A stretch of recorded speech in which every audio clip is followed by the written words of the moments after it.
What's going on, guys? It's the Doctor Show here, and today we're going to be going through some little tips and tricks that I use to get dark matter camo. I'll show you what we think are the fastest and easiest ways to get gold on every gun, so I hope this video can be helpful for those who are struggling with that dark matter grind. Alright, getting started, for the submachine guns, all you really have to do is play Nuketown as much as possible, so I recommend just jumping on to Chaos Mosh Pit playlist. Try to vote for the more objective based game modes like Domination and Hardpoint. In these modes, you're bound to rack up a large amount of kills, increasing the likelihood of getting those headshots. I think I got like 40 headshots in a game once, so yeah, definitely try this out. Also make sure you chuck on extended mags for the submachine guns, as this really helps out. Alright, for assault rifles, it's pretty much the same principle as the subs, just try to play Nuketown and get heaps and heaps of kills. Make sure you have high caliber on though, as this makes it much easier to get headshots. The hard part about the assault rifles is getting the 10 long shots. For some reason in Black Ops 3, a long shot is so fucking long, there's literally only like 3 or 4 maps that you can get them on. The best plan is to play hardcore domination and keep an eye out for maps like Stronghold, Breach, but in particular Fringe. Just go camp the whole game in one of these spots on Fringe and you're bound to get a lot of long shots pretty easily, but yeah, this was one of the most annoying parts of going for dark matter. Moving into the shotguns, the Argus and KRM are very easy, but the shotguns that need headshots like the Haymaker or the Brecci can be a little more difficult.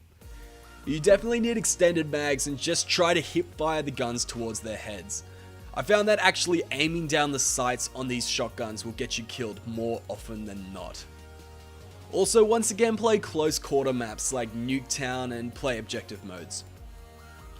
So for the light machine guns, they are actually pretty easy. Just play Safeguard and you'll be able to rack up a ton of headshots while people are distracted by the robot. You also get some sweet stats like this. Moving on, we have snipers, which are surprisingly one of the easier categories of guns to go for dark matter. Instead of headshots, all you need is one-shot kills. The best way to go about this is to play Safeguard. Everyone should be going for the robots so you can sit back and snipe and easily pick off enemies. Make sure you use the Wisdom of Pomage though and aim high.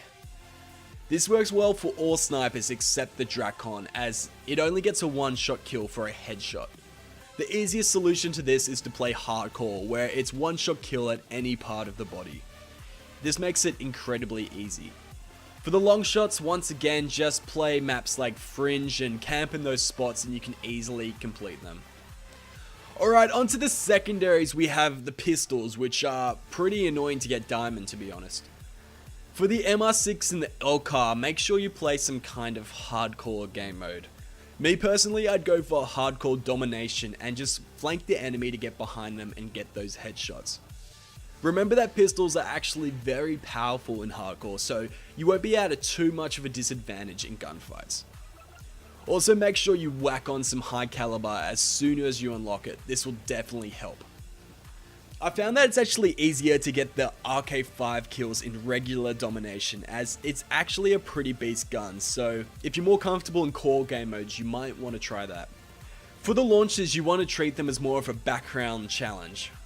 Make sure you always have them on as a secondary while you're going for those assault rifle and submachine gun challenges. Then whenever you see or hear an enemy UAV, just switch to your launcher and shoot it down straight away. The launches will take a while, but overall they're pretty easy. The hardest part is probably destroying the Cerberus and the sentry guns, but it's more of a luck thing, you just gotta wait for the other team to get those streaks. Last category is the knife, and it's a real bitch. To get the 200 kills, just run around like a madman on Nuketown and you should get it pretty easy, but like, your KD might be significantly lower. I recommend you use Tracker, as you can see enemy footsteps and chase them around and knife them in the back. The hardest part about the knife though is getting the 5 bloodthirsties. I really struggled with this and I got very annoyed. My game plan originally was just to flank the enemy team, but I ended up dying on 4 kill streaks so many fucking times. The best strategy I found is to use perks like Tracker, Sixth Sense, and Awareness. You gotta play strategic, and the combination of these perks means that you'll have a pretty good idea of where your enemies are, and you can hear them coming. Using these perks, you need to camp in a certain part of the map, like a room, or just hide behind doors and attack enemies when they enter. It's very hard, but if you play it smart, you can get the 5 bloodthirsties eventually. Well, I think that about wraps it up for all the tips and tricks I have for getting dark matter. It's a pretty dope camo and it's fun trying to unlock it. Anyway, I hope some of this information can be helpful for you on your grind, and if it did, be sure to hit that like button. Thanks for watching, guys. We'll see you in the next one.